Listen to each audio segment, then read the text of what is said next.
하나님의 말씀 함께 보겠습니다. 시편 107편 1절에서 9절입니다. 신약성경 시편 107편 1절에서 9절까지 봅니다. 여호와께 감사하라. 그는 선하시며 그 인자하심이 영원하미로다. 여호와의 속량을 받은 자들은 이같이 말할지어다. 여호와께서 대적의 손에서 그들을 속량하사 동서남북 각 지방에서부터 모으셨도다. 그들이 광야 사막길에서 방황하며 거주할 성읍을 찾지 못하고 줄이고 목이 말라 그들의 영혼이 그들 안에서 피곤하였도다. 이에 그들이 근심 중에 여호와께 부르짖음에 그들의 고통에서 건지시고 또 바른 길로 인도하사 거주할 성읍에 이르게 하셨도다. 여호와의 인자하심과 인생에게 행하신 기적으로 말미암아 그를 찬송할지로다. 그가 사모하는 영혼에게 만족을 주시며 줄인 영혼에게 좋은 것으로 채워주심이로다. 아멘. 찬양대의 찬양으로 하나님께 영광을 돌리고 함께 화답하면서 은혜 나눕니다.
여호와께 감사하라, 이런 제목으로 은혜 나눕니다. 같이 한번 따라서 하시죠. 여호와께 감사하라. 미국 오하이오주 밀란 출신인 토마스 에디슨을 잘 알고 있으시죠? 특허를 낸 것만 1000종이 넘는다고 합니다. 전신, 전화, 전등, 추궁기, 영사기 등 셀 수 없을 정도입니다. 그래서 에디슨을 가리켜서 발명왕이라고 부릅니다. 이 에디슨은 그 집안이 매우 가난했기 때문에 12살 때부터 철도에 그 신문팔이를 하면서 돈을 벌어야 했습니다. 어릴 때부터 호기심이 많아서 여러 가지 시험을 했습니다. 한 번은 화물차 안에서 실험을 하다가 불이 나는 바람에 그 화물차 차장에게 얻어맞아서 고막이 터져서 청각장애인이 되고 말았습니다. 그 후 그는 두문불출하면서 연구에만 몰두하게 되었습니다. 그 결과 인류 역사에 커다란 공헌을 한 발명가가 된 것입니다. 그는 이렇게 고백을 했습니다. 내가 청각장애인이 된 것을 감사합니다. 왜냐하면 연구에 몰두할 때 잡음이 들리지 않아서 큰 도움이 되었기 때문입니다. 청각장애인이 되게 한 그 차장을 원망할 수도 있었습니다마는 원망이 아니라 감사를 했습니다. 참으로 긍정적인 마음을 가진 사람이죠. 긍정적인 마인드를 가진 사람들은 안 좋은 일도 좋은 일로 바꾸는 그런 힘을 가지고 있습니다. 우리 예수 믿고 믿음으로 사는 사람들은 긍정적인 마음을 갖게 됩니다. 그래서 불평을 감사로 바꾸고 원망을 찬송으로 바꿀 수가 있게 됩니다. 오늘 본문에 보게 되면 시편 기자도 하나님께 감사를 드렸어요. 오늘 본문 1절 말씀입니다. 여호와께 감사하라. 그는 선하시며 그 인자하심이 영원함이로다. 아멘. 이 말씀을 이스라엘에서 예식을 거양할 때 그때 낭송하던 송영구입니다. 사회자가 여호와께 감사하라 그렇게 하면 회중들이 화답을 했습니다. 그는 선하시며 그 인자하심이 영원함이로다. 할렐루야. 지금 우리가 교동문을 낭송하는 것과 같은 것이죠. 하나님께서 감사할 까닭을 말씀해 주셨는데 무엇 때문에 하나님께 감사하라고요? 하나님은 선하신 분이요 인자하신 분이시기 때문에 감사하라고 말씀하고 있습니다. 여기 선하신 하나님은 좋으신 하나님이죠. 복음성가에도 있어요. 좋으신 하나님, 좋으신 하나님, 참 좋으신 나의 하나님. 한번 불러볼까요? 좋으신 하나님, 좋으신 하나님, 참 좋으신 나의 하나님.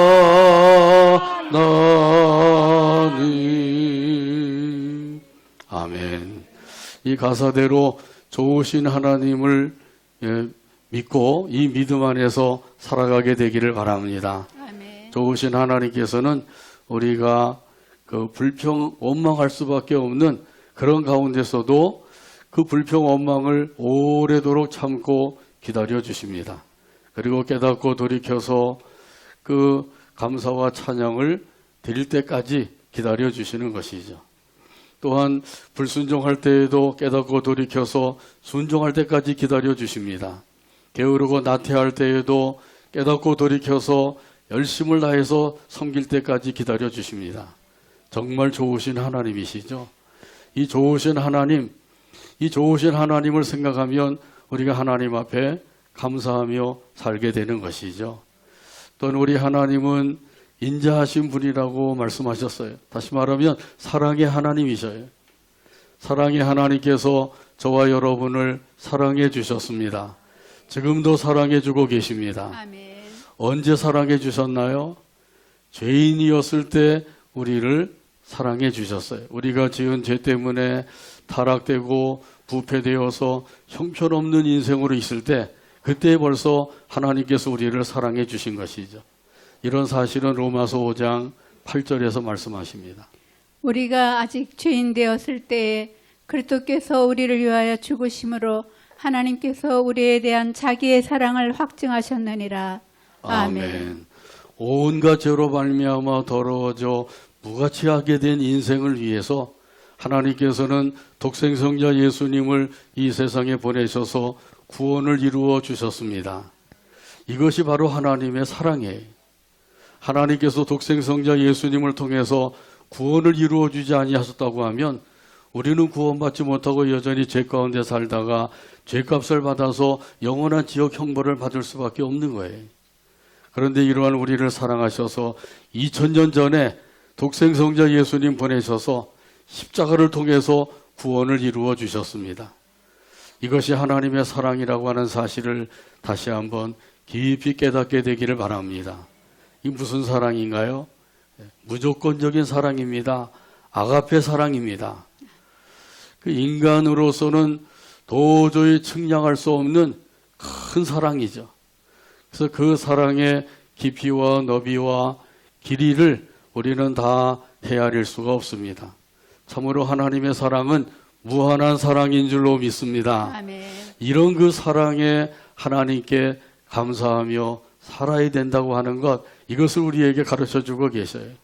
선하시고 인자하신 하나님께 감사하며 살아가는 저와 여러분 되기를 주님의 이름으로 축복합니다. 아멘. 또 이 선하시고 인자하신 하나님께서는 우리를 속량해 주셨어요. 오늘 본문 2절과 3절에 보면 있습니다. 여호와의 속량을 받은 자들은 이같이 말할지어다. 여호와께서 대적의 손에서 그들을 속량하사 동서남북 각 지방에서부터 모으셨도다. 아멘. 이 하나님께 속량받은 사람이 있습니다. 받은 사람도 있고 못 받은 사람도 있고. 여러분은 어디에 속하셔요? 속량을 받은 사람에 속한 것이죠. 여기 속량이라고 하는 말은 종의 신분을 면하여 양민이 되게 함, 그런 뜻이라 그랬어요. 종의 신분을 면하여 양민이 되게 하셨다. 참으로 놀라운 신분 변화가 생겼어요. 그 종의 그 신분이 양민의 신분으로 바뀌어졌다. 이것은 거의 불가능한 일이에요. 아주 없는 일은 아니지만은 아주 거의 불가능한 일로 이루어지는 일이죠. 종이 양민이 되면 그것은 그렇게 되려면 임금님의 윤허가 있어야 돼. 그런데 종이 임금님의 은총을 받아서 그 종의 신분을 면하여서 양민이 된다. 그것을 윤허를 받는다. 이것은 어쩌다가 한번 있을 만한 그런 일이죠. 조선시대에 그런 사람이 있었죠. 누군가요? 장영실이라고 하는 사람이에요. 세종대왕 때 이 장영실이 그 기녀의 아들로 태어나서 관로의 신분으로 있었어요. 종의 신분으로 있었던 거예요. 그런데 이런 장영실이를 양민의 신분으로 바꿔주었어요. 그것만 아니라 벼슬도 주었죠. 참으로 영광을 얻게 된 것이에요. 이 세종대왕의 특명으로 이루어졌다 그러죠. 이 장영실은 우리가 잘 아는 대로 물시계인 자경루를 만든 사람이죠. 또 세계 최초로 추구기를 만든 사람이에요. 강수량을 측량할 수 있는 그런 추구기를 만드는 사람이죠. 이게 세계 최초라고 합니다. 하나님께서 저와 여러분의 그 신분을 바꾸어서 우리도 하나님의 거룩한 자녀로 삼아주신 줄로 믿습니다. 아멘. 놀라운 신분 변화가 이루어지게 된 거예요. 하나님께서 우리의 신분을 엄청나게 높여주신 것이죠. 이걸 우리가 깨달아야 돼. 우리가 전에는 종으로 살았어요. 마귀의 종이요 죄의 종으로 살았습니다. 그래서 마귀의 종이 되어서 마귀가 시키는 대로 온갖 악을 행하면서 살게 된 것이에요. 지금도 마귀의 종이 된 사람들은 온갖 악을 범하고 있는 것이죠. 참으로 이 인간으로서는 생각을 할 수도 없는 엽기적인 그런 살인 행각을 하는 사람들이 있어요. 이것은 바로 악한 마귀에게 사로잡혀서 악한 일을 하게 되니까 그렇게 일이 생기는 것이죠. 또한 죄의 종이 되어서 죄가 시키는 대로 추하고 더러운 그런 죄를 지었던 사람들이란 말이죠. 이런 우리를 하나님께서 속량해 주셔서 하나님의 거룩한 자녀로 삼아 주셨다. 이것이 바로 속량의 은혜인 줄로 믿습니다. 갈라디아서 4장 5절에서 6절에 보면 말씀합니다. 율법 아래에 있는 자들을 속량하시고 우리로 아들의 명분을 얻게 하려 하심이라. 너희가 아들이므로 하나님이 그 아들의 영을 우리 마음 가운데 보내사 아빠 아버지라 부르게 하셨느니라. 아멘. 하나님께서 우리에게 아들의 명분, 자녀의 명분을 얻게 해주셨어요. 그래서 우리가 하나님을 아빠 아버지라고 부르며 살 수 있게 된 것이죠. 하나님이 저와 여러분의 아버지가 되신 줄로 믿습니다. 아멘. 하나님이 나의 아버지가 되신다. 이 사실을 제가 깨닫고 믿으니까 그때부터 얼마나 담대한 마음이 생기는지. 정말 대통령도 부럽지 않을 정도로 그런 마음이 생기는 거예요. 하나님이 나의 아버지가 되신다. 이 사실을 믿고 사는 것이 참으로 중요한 것이죠. 이 사실을 믿고 사는 사람들은 하나님 아버지를 의지하며 살게 됩니다. 하나님 아버지를 의지하면 의지한 것만큼 우리는 힘을 얻고 강해지는 것이죠. 하나님 아버지의 옷자락을 붙잡고 사는 사람이 있고 하나님 아버지의 새끼손가락을 붙잡고 사는 사람이 있고 하나님 아버지의 손을 꽉 붙잡고 사는 사람들이 있어요. 여러분 어디에 속하셔요? 하나님의 손을 꼭 붙잡고 살게 되기를 바랍니다. 아멘. 이런 사람들은 하나님을 힘있게 의지하는 사람이에요. 이렇게 힘있게 의지하는 사람들은 그때부터 힘을 얻고 강해지는 거예요. 그런데 하나님의 옷자락이라도 붙잡고 사는 사람들은 그러다가 미끄러지면 어떻게 되겠어요? 넘어지고 마는 것이죠. 그렇게 넘어지고는 그리고는 또 하나님을 원망하고 불평하고 그러죠. 하나님을 의지하지 않았기 때문에 그렇게 넘어지게 되었다고 하는 사실은 깨닫지 못하는 거예요.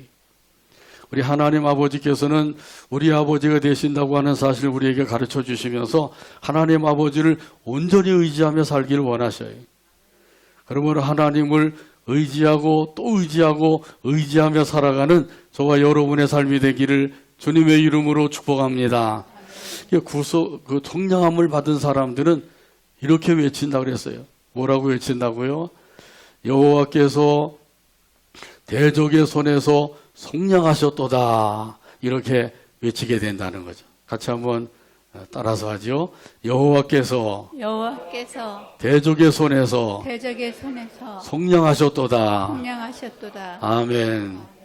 죄악에서 속량해 주셨습니다. 대적의 손에서도 속량해 주셨습니다. 또 근심과 걱정 가운데서도 속량해 주셨습니다.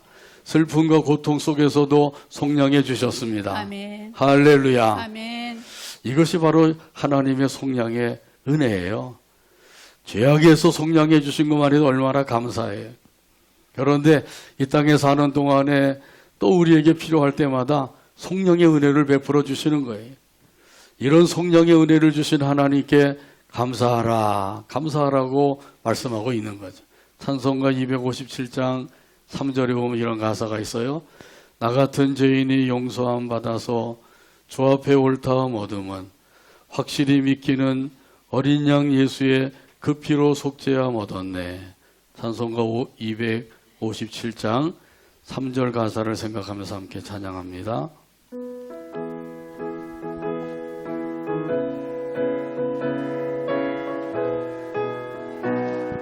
나 같은 죄인이 용서함 받아서 나 같은 죄인이 용서함 주 받아서 앞에 옳다함 얻음은 옳다함 얻음은 확실히 믿기는 어린 양 예수의 확실히 믿기는 어린 양 예수의 그 피로 속죄함 얻었네. 피로 속죄함 얻었네. 속죄함 속죄함 주 예수 내 죄를 속했네. 주 예수 내 죄를 속했네. 할렐루야 소리를 할렐루야 합하여 소리를 합하여 함께 찬송하세. 그 피로 속죄함 그 피로 얻었네. 속죄함 얻었네. 아멘. 그 피로 속죄함 얻었네. 누구의 피입니까?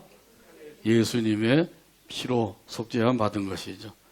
예수님의 피공로로 속죄함을 받은 줄로 믿습니다. 아멘. 이 속량함을 받은 그 사실은 에베소서 1장 7절에도 분명히 말씀해 주십니다. 우리는 그리스도 안에서 그의 은혜의 풍성함을 따라 그의 피로 말미암아 속량 곧 죄 사함을 받았느니라. 아멘. 오직 예수님께서 십자가에서 흘리신 그 피로 말미암아 죄 사함을 받고 속량을 받을 수가 있는 것이죠. 불교에서는 공덕을 많이 쌓아야 된다 그러죠. 힌두교에서는 고행을 많이 해야 된다 그래요. 그러나 우리 기독교에서는 예수님의 피공로로 속죄함을 받고 속량함을 받는다는 사실을 증거해 주고 있습니다. 이런 사실을 믿고 깨달은 사람들, 그때부터 그 속량의 은혜 가운데서 살게 되는 것이죠. 이 속량의 은혜를 받은 사람들은 그 은혜에 감사하며 살게 됩니다. 그 은혜에 찬송하며 살게 됩니다. 그 은혜를 생각하면서 하나님께 영광을 돌리며 살게 됩니다. 아멘. 그래서 하나님께서 우리에게 주신 그 은혜를 생각하면서 어떻게 하면 하나님께 영광을 돌릴까? 어떻게 하면 하나님을 좀 더 기쁘시게 해드릴까? 이런 마음을 가지고 살게 되는 거죠. 여러분도 그런 마음 가지고 있으시죠? 어떻게 하면 하나님께 영광을 돌릴까? 어떻게 하면 하나님을 기쁘시게 해드릴까? 그래서 주의를 거룩하게 지키고 소득의 10분의 1을 하나님께 드리고 한 걸음 더 나가서는 우리 하나님께서 기뻐하시는 일을 찾아서 그 일을 힘써 이루는데 시간과 물질을 투자하면서 살게 되는 것이죠. 오늘도 시간을 투자해서 하나님 앞에 나와 예배드리게 된 줄로 믿습니다. 오늘도 또 물질을 투자해서 하나님께 예물을 바치게 된 줄로 믿습니다. 아멘. 하나님의 은혜를 받은 사람의 삶이에요. 그런데 하나님의 은혜로 그 구원을 받은 사람들, 그때부터는 만사형통이다 이렇게 생각하는 사람들도 있습니다만은 반드시 그렇지 않다고 하는 사실이죠. 그때부터 믿음의 훈련이 시작되기 때문이에요. 성경에서는 이것을 가리켜서 믿음의 시련, 믿음의 연단이라고 말씀하고 있습니다. 이 믿음의 훈련을 통해서 하나님의 사람으로 만들어주시는 거예요. 그동안에는 하나님의 사람답게 살지 못했는데 이제부터는 하나님의 사람답게 살도록 만들어주시는 일을 하는 것이죠. 하나님의 백성답게 살도록 만들어주시는 일을 하기 위해서 우리를 훈련시키시는 거예요. 훈련 그 자체는 참으로 힘들고 어렵죠. 그래서 고난이라고도 말합니다. 오늘 본문 4절과 5절에도 보면 이런 의미에서 말씀하시고 있습니다. 그들이 광야 사막길에서 방황하며 거주할 성읍을 찾지 못하고 줄이고 목이 말라 그들의 영혼이 그들 안에서 피곤하였도다. 아멘. 광야 사막길을 걸어가게 하신다고 하는 사실이죠. 꽃길만 걸어가게 되면 얼마나 좋을까요? 그런데 꽃길만 걸어가면 어떻게 될까요? 사람 꼴이 되지 않는 거죠. 아나무인격이 되는 거예요. 자기밖에는 모르는 사람이 되는 거죠. 천상천하 유아독전 이런 소리나 하게 되는 것이에요. 그러니까 우리가 사람 꼴로 살지 못하도록 내버려 두지 아니하시고 사람 꼴로 살도록 우리를 만들어 주시는 것이 바로 하나님께서 시켜주시는 훈련이라는 거예요. 사람 중에서도 하나님의 사람답게 살도록 만들어 주시기 위해서 때로는 우리를 광야 사막길로 걸어가게 하신다고 하는 사실을 깨달아 알게 되기를 바랍니다.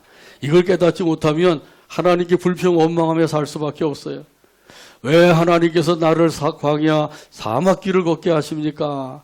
이 광야 사막길은 어때요?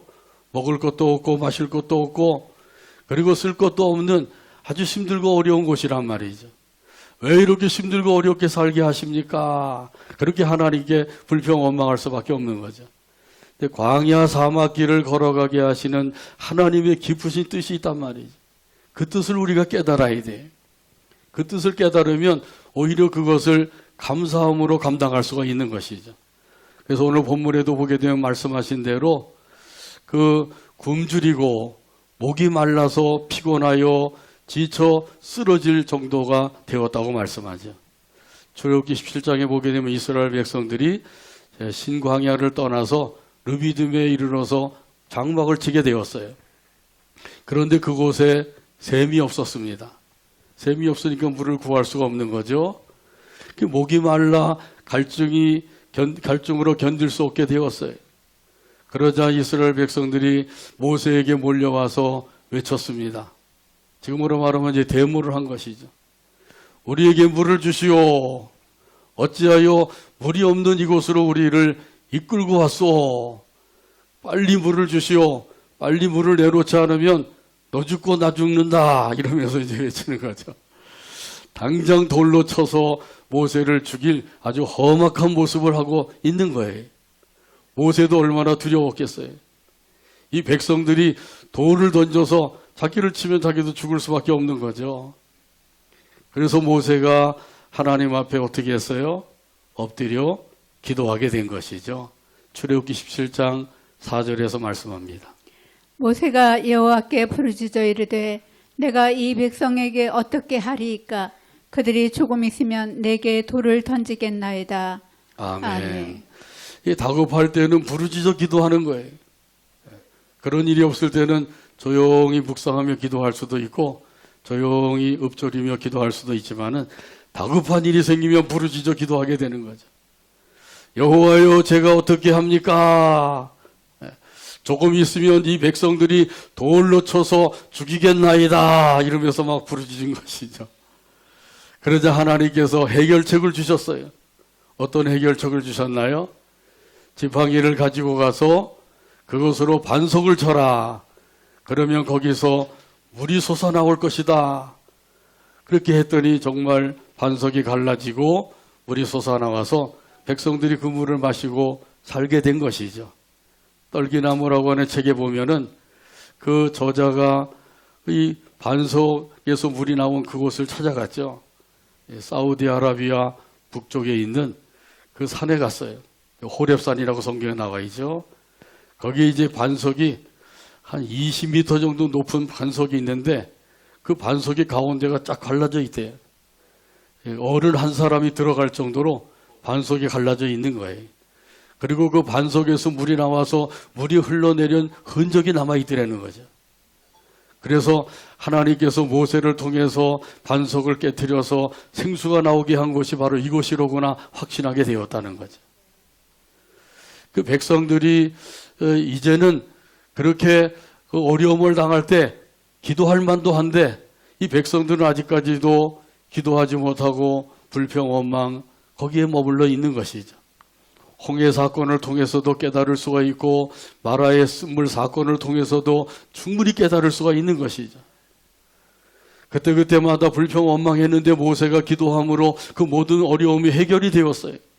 그러면 이제는 이스라엘 백성들도 기도하며 되는구나 이런 깨달음을 가지고 그 어려움이 닥칠 때 모세에게 몰려가서 데모하고 불평, 원망하고 이럴 것이 아니라 기도할 줄 알아야 되는데 아직까지도 이스라엘 백성들이 기도 훈련이 안 된 거예요. 그래서 하나님께서는 계속해서 기도 훈련을 시키시는 거죠. 기도해라, 기도하면 된다. 이것을 계속 그 훈련을 시키시는 거예요. 오늘 본문 6절에서 말씀합니다. 예, 그들이 큰 심중에 여호와께 부르짖음에 그들의 고통에서 건지시고 아멘. 아멘. 줄이고 목이 말라서 지쳐 쓰러질 지경에 이르렀을 때 그때 이런 사람들이 해야 될 일은 하나님 앞에 엎드려 부르짖어 기도하는 일인 줄로 믿습니다. 이 기도하는 일을 잊어버리면 안 되는 거죠.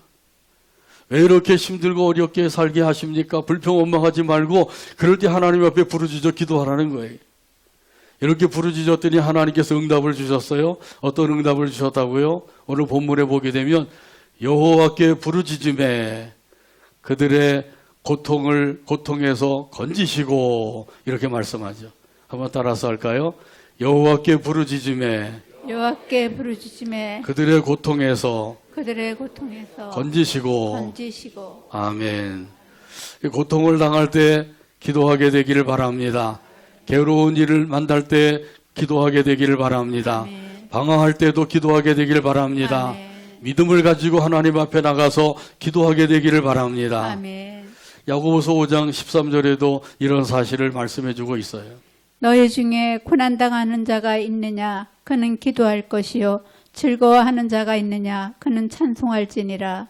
아멘. 고난당하는 자는 무엇을 하라고요? 기도하라 그러죠. 무릎으로 하나님 앞에 나가라는 거예요. 그러면 하나님께서 응답해 주시겠다고 약속하신 대로 그 약속을 이루어 주시는 것이죠.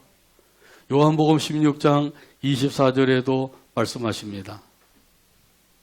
지금까지는 너희가 내 이름으로 아무것도 구하지 아니하였으나 구하라 그리하면 받으리니 너의 기쁨이 충만하리라. 아멘. 구하라 그리하면 받으리니 확실하게 예수님께서 말씀해 주셨어요. 구하라 그리하면 받으리라. 얼마나 확실한 말씀이에요. 너희 기쁨이 충만하리라. 구하는 자에게 하나님께서 기쁨이 충만하도록 역사해 주신다는 거예요. 구하지 않는 자들은 어떻게 돼요? 기쁨도 없는 거죠.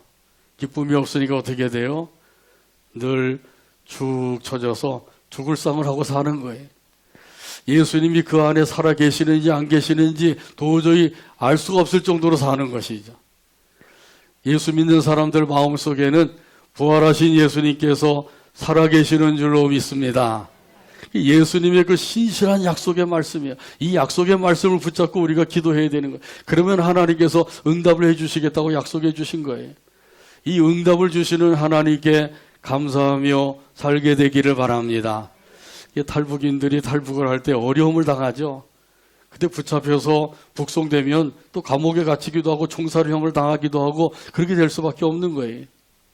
그러니까 예수 안 믿는 사람들도 그 어려울 때는 자기도 모르게 하나님을 찾게 되더래요. 하나님 제발 살려주세요. 그러더라는 거죠. 예수 안 믿는 사람인데 어려움을 당하니까 자기도 모르게 그 기도가 나오더래요. 하나님 제발 살려주세요. 살려주세요. 그리고 탈북인들이 우리나라에 와가지고 국정원에서 조사를 받고 하나원에서 또 우리나라에서 살 수 있도록 적응 훈련을 받고 이러고 이제 임대 아파트를 받아서 아파트 생활을 하게 되는데 그 아파트 생활이 너무너무 좋은 거죠. 북한으로 말하면 최고급 간부집보다 더 낫다는 거예요. 그래서 이 임대 아파트에 들어와서 사는데 이들이 제일 먼저 감사하는 것이 뭐냐면 전기가 나가지 않아서 전기불이 환하게 들어오는 게 감사하더래요. 우리는 전기가 항상 들어오니까 전기 그냥 쓰고 그렇게 사니까 거기에 대한 감사가 없는데 이 탈북인들은 북한에서는 전기가 들어왔다 나갔다 안 들어올 때가 더 많다는 거죠. 밤중에는 깜깜하고 그러는데 태국에서 비행기를 타고 새벽 한 5시쯤 인천공항에 도착을 했는데 도착하기 전에 내려다보니까 그 공항 주변이 얼마나 환하게 밝아 있는지 그 탈북인이 그렇게 말하더라고요. 그 공항에 내릴 때 보니까 불바다라고 그러죠. 불바다라고 그래요. 예, 불바다. 얼마나 환한지. 예. 탈북인 한 사람은 전기가 나가지 않고 불이 환하게 들어오는 게 너무 좋아가지고 그날 밤에는 하룻밤에는 전기불을 환하게 켜놓고 잠을 잤대요. 너무 좋아가지고. 예, 얼마나 그 전기가 나가지 않고 불이 환하게 들어오는 게 감사한지요. 예, 저와 여러분은 그냥 늘 들어오고 있으니까 감사할 줄 모르죠. 사실은 그게 얼마나 감사한 일인지 몰라요. 예, 충분히 공급이 되니까 거기에 대한 감사가 사라졌어요. 그런데 처음에 들어온 그 탈북인들은 거기에 대해서 그렇게 감사하고 있는 거예요. 너무 감격하고 감사하고. 예. 하나님께서 우리에게 주신 그 은혜를 생각하면서 우리 하나님의 은혜에 감사하며 살게 되기를 바랍니다. 성령의 은혜를 주셨습니다. 응답의 은혜를 주십니다. 이러한 하나님의 은혜를 생각하면서 감사하며 살아야 돼요. 그리고 그 말씀을 따라서 기도하면 하나님께서 반드시 응답을 주시고 응답을 받으면 우리 마음에 기쁨이 충만하게 되는 것이죠. 그래서 우리 하나님께서는 우리가 하나님 앞에 부르짖어 기도하기를 원하시고 계셔요. 이스라엘 백성들에게도 기도하기를 원하셨던 것이죠. 오늘 본문 7절에서 말씀합니다. 또 바른 길로 인도하사 거주할 성읍에 이르게 하셨도다. 아멘. 아멘. 여기 바른 길은 지름길이에요. 광야에서 방황하지 않고 지름길로 그 성읍에 가도록 인도해 주셨다고 하는 사실이죠. 그래서 여기 광야는 방황할 수밖에 없는 곳이에요. 지쳐 쓰러질 수밖에 없는 곳이죠. 근데 성읍은 어떤 곳인가요? 성읍은 안전하고 평안한 곳이에요. 그래서 광야와 성읍, 이것은 아주 대조적인 것이죠. 광야는 지쳐 쓰러질 수밖에 없는 곳인데 성읍은 안전하고 평안한 곳이란 말이죠. 근데 광야에서 이러한 성읍으로 들어갈 수 있는 방법이 있는데 그 방법이 뭐라고요? 그 방법이 바로 믿음의 기도인 줄로 믿습니다. 아멘. 하나님 앞에 부르짖었더니 하나님께서 지름길로 인도하셔서 성읍에 들어가게 하셨습니다. 할렐루야. 아멘.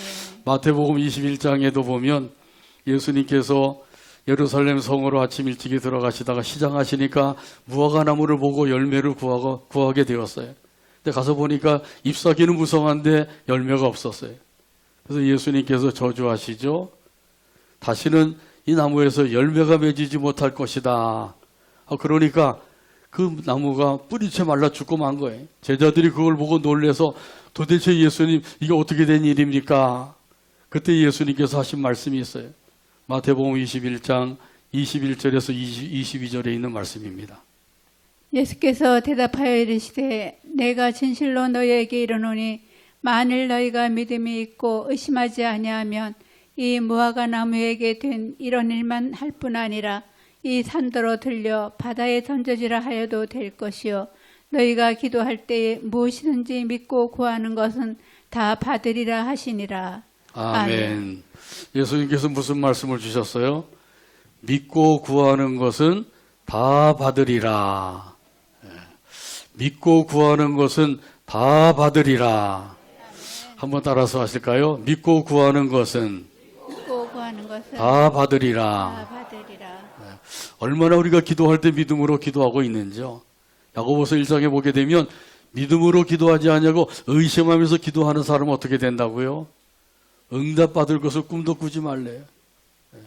의심하면서 기도하는 사람은 응답받을 것을 생각도 하지 말아라. 꿈도 꾸지 말아라.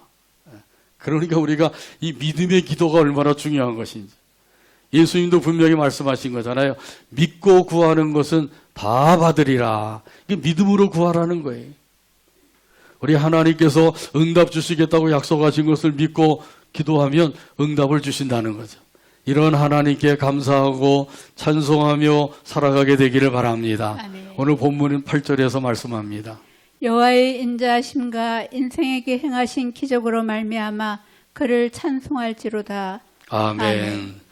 하나님께서 응답으로 역사하셔서 인생에게 베풀어 주신 그 기적으로 인하여서 하나님을 찬송하라, 감사하고 찬송하라 이렇게 말씀하고 있는 거죠.